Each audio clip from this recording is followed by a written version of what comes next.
Mereka kurang percaya terhadap ajaran Allah. Mereka sudah tidak bangga lagi terhadap bahasa ibunya sendiri, yaitu bahasa Ibrani. Dan mereka pun kemudian mengganti bahasa kitab sucinya, bahasa Ibrani, ke bahasa Yunani karena mereka terpesona dengan Yunani yang filsafatnya luar biasa. Seakan-akan bahwa dengan mengikuti alam pikiran Yunani, mereka akan menjadi negara yang maju, bangsa yang maju. Kitab suci mereka diterjemahkan ke bahasa Yunani yang istilahnya sampai sekarang disebut dengan Septuaginta. Itu naskah kitab suci Yahudi berbahasa Yunani. Ke sana sudah, karena mereka bangga. Dan kita pun sekarang juga begitu. Kita tidak boleh membuat istilah khilafah. Padahal sebenarnya yang namanya pemerintahan itu artinya ya khilafah. Mereka melarang kita menyebut khilafah atau khalifah. Tapi mereka membiarkan, mohon maaf, satu-satunya agama yang punya duta besar adalah Katolik. Setiap negeri mereka punya duta besar Katolik. Kalau di Indonesia, kantor duta besar mereka adalah di dekat stasiun Gambir, Jakarta. Mereka pun juga sistem khilafah, agama ini bukan negara. Dan mereka berusaha mengatur negara kita juga, memiliki agen-agennya di Indonesia banyak sekali, dan itu adalah orang-orang Katolik sendiri yang jadi agen-agennya. Bagaimana agen-agen mereka yang berada di Central Strategies and International Studies? Dulu di masa Pak Harto kita mengenal Murdani, Sudomo, Sumarlin, Franseda, Ali Murtopo, Daud Yusuf dan lain-lain. Meskipun Daud Yusuf dan Ali Murtopo Muslim, tapi itu menjadi agen-agen Katolik.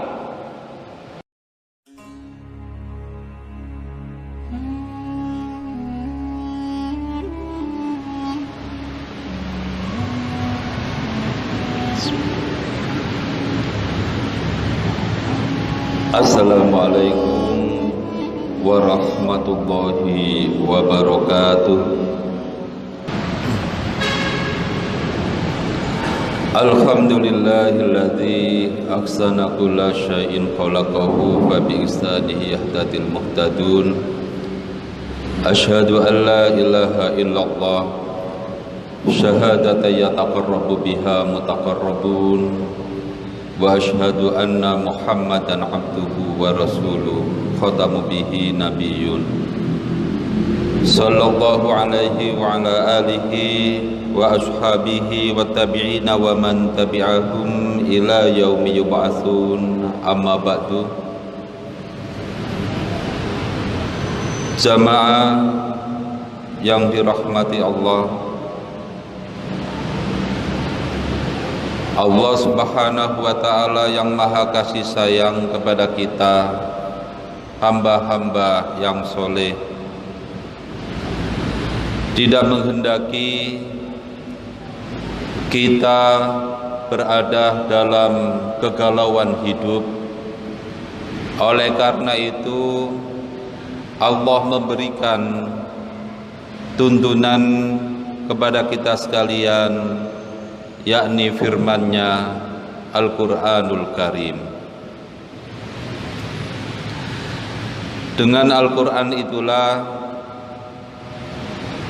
kita bisa mendapatkan jalan keselamatan hidup, kemenangan hidup di dunia dan di akhirat. Dan kita sering diingatkan oleh Allah Subhanahu wa taala untuk merefleksi sejarah-sejarah bangsa-bangsa atau umat masa lalu.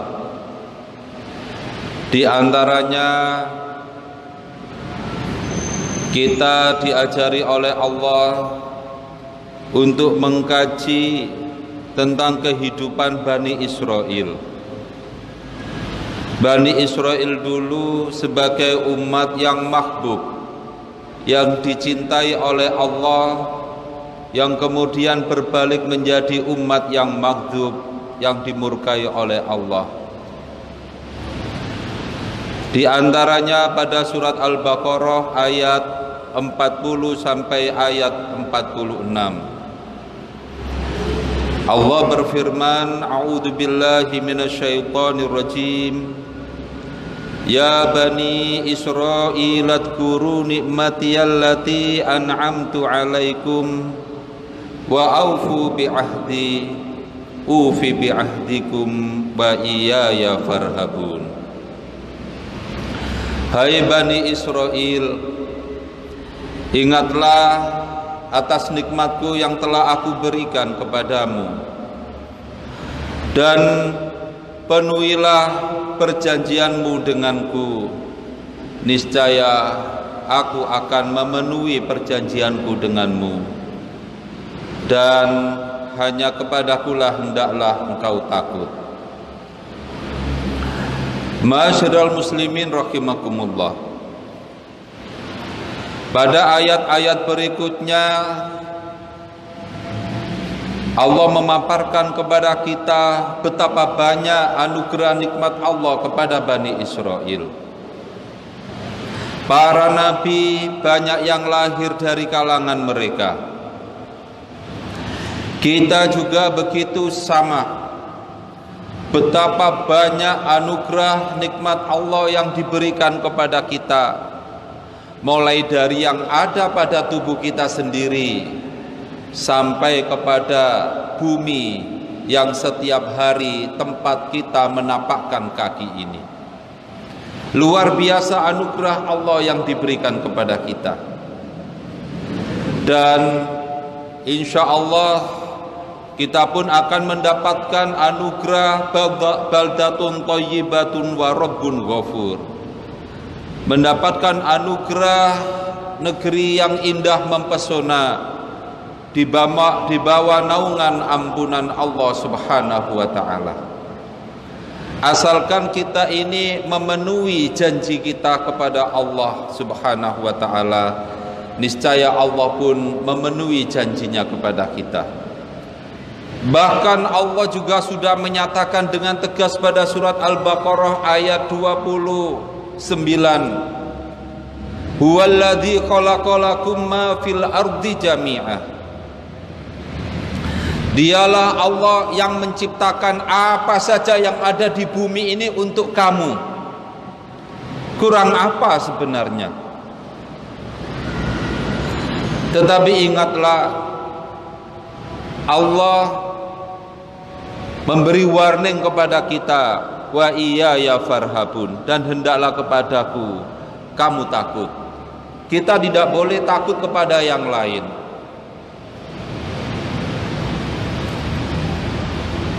Terus dilanjutkan oleh Allah, wa aminu bima anzaltu musaddiqan lima ma'akum wa la takunu awwala kafirin bi wa la tashtaru bi ayati thamanan qalila wa iyaya fattaqun. Dan berimanlah kamu kepada apa yang kami turunkan kepadamu, yang membenarkan kitab-kitab yang ada pada kamu.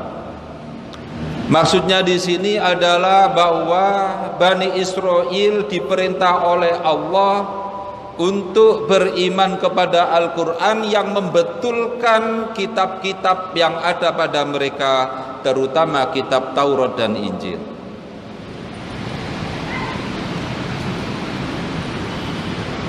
Ma'asyiral muslimin rahimakumullah. Pada ayat tersebut juga disebutkan wala takunu awwala kafirin bi. Dan janganlah kamu menjadi pioner, menjadi pelopor terhadap atau pelopor yang menolak terhadap Al-Quran itu. Nah, sekarang mari kita renungkan kembali. Bagaimana sekarang ini? Kalau dulu Bani Israel yang asalnya terdiri dari 12 suku kemudian pecah jadi 2. Kerajaan, jadi setelah Nabi Sulaiman, kerajaan Bani Israel pecah menjadi 2. 10 suku berada di kerajaan utara beribu kota di Samaria. 2 suku berada di selatan beribu kota di Yerusalem. Karena urusan politik inilah pecahnya 2 kerajaan ini mengakibatkan mereka pun memasukkan keyakinan-keyakinan dan fitnah-fitnah terhadap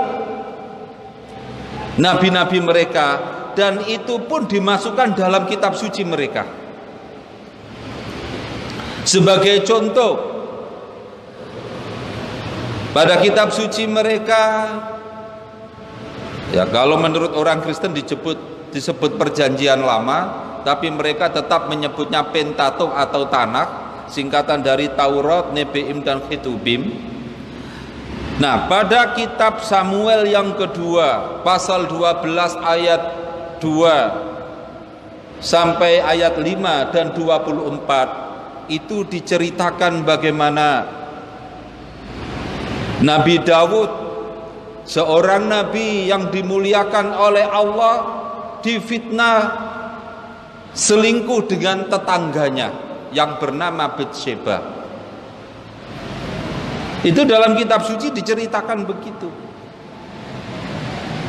Bahkan kemudian pun di dalam kitab suci mereka pada kitab Raja-Raja pasal 3 diceritakan bahwa Nabi Ismail, Nabi Sulaiman, nabi yang dicintai oleh Allah, hatinya cenderung pada Tuhan-Tuhan berhala. Doyan wanita, istrinya 700, gundiknya 300. Sungguh sangat keji. Ini masuk dalam kitab suci mereka. Dan yang pada akhirnya pada abad ke-4 sampai ke-2 Masehi, mereka kurang percaya terhadap ajaran Allah. Mereka sudah tidak bangga lagi terhadap bahasa ibunya sendiri, yaitu bahasa Ibrani. Dan mereka pun kemudian mengganti bahasa kitab sucinya, bahasa Ibrani, ke bahasa Yunani karena mereka terpesona dengan Yunani yang filsafatnya luar biasa, seakan-akan bahwa dengan mengikuti alam pikiran Yunani mereka akan menjadi negara yang maju, bangsa yang maju. Kitab suci mereka diterjemahkan ke bahasa Yunani yang istilahnya sampai sekarang disebut dengan Septuaginta. Itu naskah kitab suci Yahudi berbahasa Yunani. Kesana sudah, karena mereka bangga. Dan kita pun sekarang juga begitu. Kita tidak boleh membuat istilah khilafah. Padahal sebenarnya yang namanya pemerintahan itu artinya ya khilafah. Mereka melarang kita menyebut khilafah atau khalifah. Tapi mereka membiarkan, mohon maaf, satu-satunya agama yang punya duta besar adalah Katolik. Setiap negeri mereka punya duta besar Katolik. Kalau di Indonesia, kantor duta besar mereka adalah di dekat stasiun Gambir, Jakarta. Mereka pun juga sistem khilafah, agama ini bukan negara. Dan mereka berusaha mengatur negara kita juga, memiliki agen-agennya di Indonesia banyak sekali, dan itu adalah orang-orang Katolik sendiri yang jadi agen-agennya. Bagaimana agen-agen mereka yang berada di Central Strategies and International Studies? Dulu di masa Pak Harto kita mengenal Murdani, Sudomo, Sumarlin, Franseda, Ali Murtopo, Daud Yusuf dan lain-lain. Meskipun Daud Yusuf dan Ali Murtopo Muslim, tapi itu menjadi agen-agen Katolik. Sistem khilafah juga sama. Mohon maaf, saya bukan orang HTI, saya ketua pimpinan daerah Muhammadiyah Kabupaten Sidoarjo, dan saya pun anggota lembaga dakwah khusus pimpinan pusat Muhammadiyah. Saya bukan orang HTI, enggak. Tapi kita ini jangan fobi terhadap istilah-istilah di agama kita sendiri, malah kita memakai istilah-istilah dari barat biar dianggap agak keren gitu, biar dianggap maju gitu. Kalau begitu modelnya, kita kemudian dijauhkan dari Al-Quran, apa yang terjadi? Ingatlah, ketika Belanda tidak mampu menghentikan, memadamkan pemberontakan Aceh dalam waktu puluhan tahun, lalu caranya bagaimana untuk memadamkan? Dikirim seorang ahli agama Islam yang bernama Christian Snoek Hurgronje.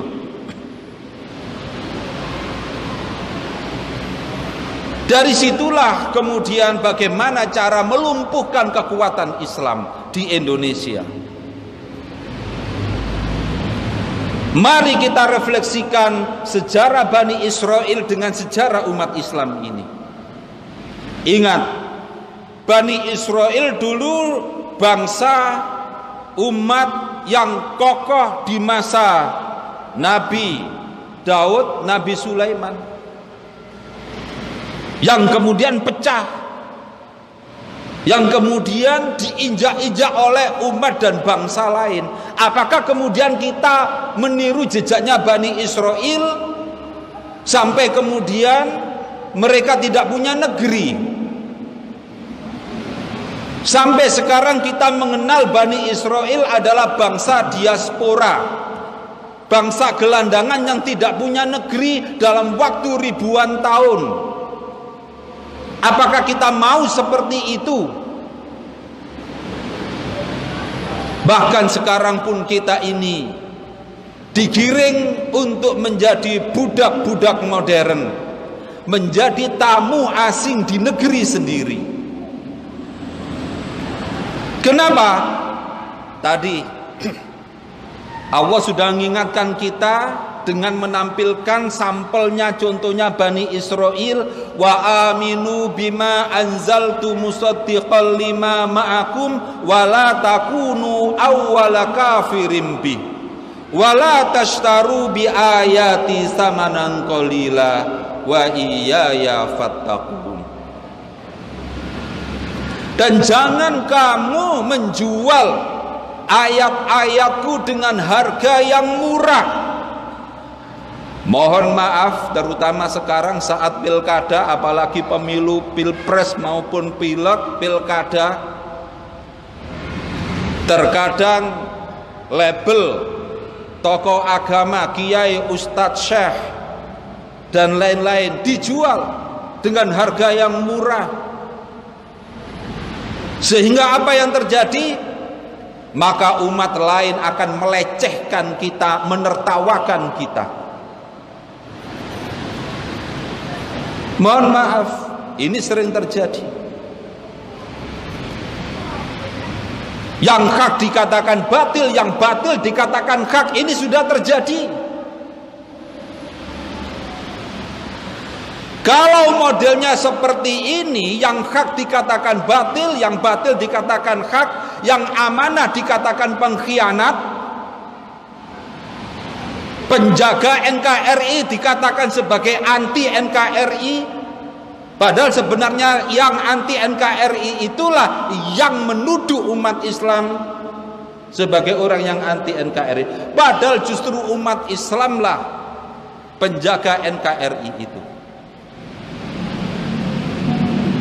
Nah, oleh karena itulah jamaah sekalian, ingat peringatan Allah pada surat Al-Baqarah ayat 40 sampai ayat 46. Kita jangan mencampur aduk antara yang hak dengan yang batil. Wala talbisul haqqo bil batili wa taktumul haqqo wa antum ta'lamun. Janganlah kamu mencampur aduk antara yang hak dengan yang batil dan menyembunyikan kebenaran padahal kamu tahu.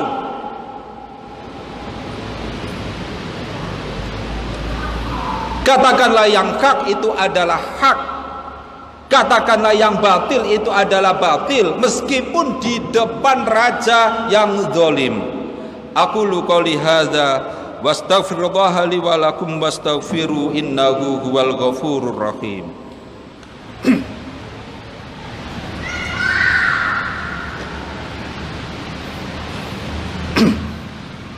Alhamdulillahilladzi hadana li hada wa ma kunna linahtadiya laula an hadanallah. Asyhadu an la ilaha illallah wahdahu la syarikalah wa asyhadu anna Muhammadan abduhu wa rasuluh la nabiyya ba'da. Allahumma sholli ala Muhammad wa ala alihi wa sahbihi ajma'in. Amma ba'du. Jamaah yang dirahmati Allah, karena waktunya terbatas, mohon dilanjutkan setelah sholat Jumat, baca di rumah ayat-ayat Al-Quran, terutama yang kami sebutkan tadi, Al-Baqarah ayat 40 sampai ayat 46. Renungkan kembali, buka sejarah Bani Israel, buka sejarah umat Islam seperti apa. Jangan sampai kita terus terurang-urang masuk ke jurang, keluar lagi, masuk ke jurang lagi. Padahal kita diingatkan oleh Allah, jangan sampai kita terperosok dalam lubang dua kali. Dan marilah kita berdoa kepada Allah agar kita senantiasa mendapatkan bimbingan, lindungan, anugerah nikmat dari Allah Subhanahu wa taala. Allahumma sholli ala Muhammad wa ala ali Muhammad kama shallaita ala Ibrahim wa barik ala Muhammad wa ala ali Muhammad kama barakta ala Ibrahim innaka Hamidum Majid. Allahumma arinal haqqa haqqa warjudna tiba'a wa arinal batila batila warjudna tinaba. Rabbana dhalamna anfusana wa illam taghfir lana wa tarhamna la takunanna minal khosirin. Ya Fattahu ya Alim, iftah lana babana minal Qur'anil azim. Rabbi yasir wa la tu'assir, Rabbi tammim min khair. Rabbana atina fid dunya hasanah wa fil akhirati hasanah wa qina adzabannar. Aqimus shalah.